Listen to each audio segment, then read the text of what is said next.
শ্রী বক্রতুণ্ড মহাকায় সূর্যকোটি সমপ্রভ নির্বিঘ্ন কুরু মে দেব সর্বকার্যেষু সর্বদা।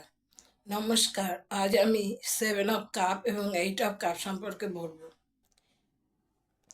ছবিটিতে দেখা যাচ্ছে একজন মানুষ দাঁড়িয়ে আছে, তার সামনে 7টা কাপ। মেঘের থেকে 7টা কাপ এসেছে এবং সেই কাপগুলো মেঘের এবং সেই কাপগুলোতে নানা রকম জিনিস রাখা আছে এবং ব্যক্তিটির সামনে অনেক কিছু রাখা দেখে ব্যক্তিটি কনফিউজড হয়ে গেছে, সে কোন কাপটা নেবে। এই 7টা কাপে আছে একজন স্ত্রীলোকের মাথা, একটা কাপে এটার নাম যশ নির্দেশ করে, আরেকটা কাপে আছে একটা সাপ, সাপ নির্দেশ করে হিংসার প্রতীক, এটা রিবার্থ বোঝায়।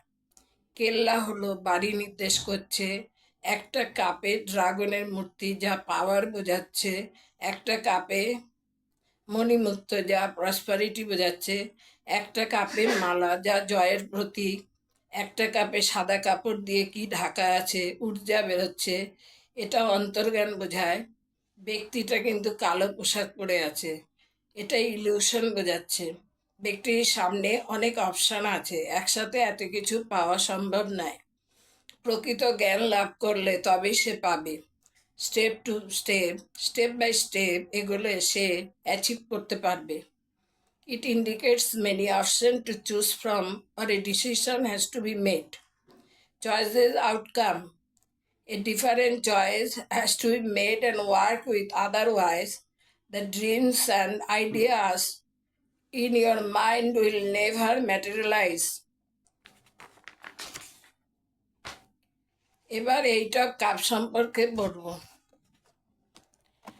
8 অফ কাপ, একজন মানুষ 8টি পরিষ্কার কাপকে ফেলে পর্বতের দিকে চলেছে। আকাশে ফুল মুন ও কোয়ার্টার মুন দেখা যাচ্ছে, যা নির্দেশ করছে কোনো কিছুর শেষ এবং কোনো কিছুর শুরু। এটা নির্দেশ করে অতীতকে পিছনে ফেলে হতাশা এবং অসন্তুষ্টিকে ত্যাগ করে নতুন কিছু শুরু করা। এটা আরও নির্দেশ করে বাস্তব জগৎ ত্যাগ করে আধ্যাত্মিক জগতের দিকে যাওয়া। তাই বলা যায় living behind the past and turning towards a new direction.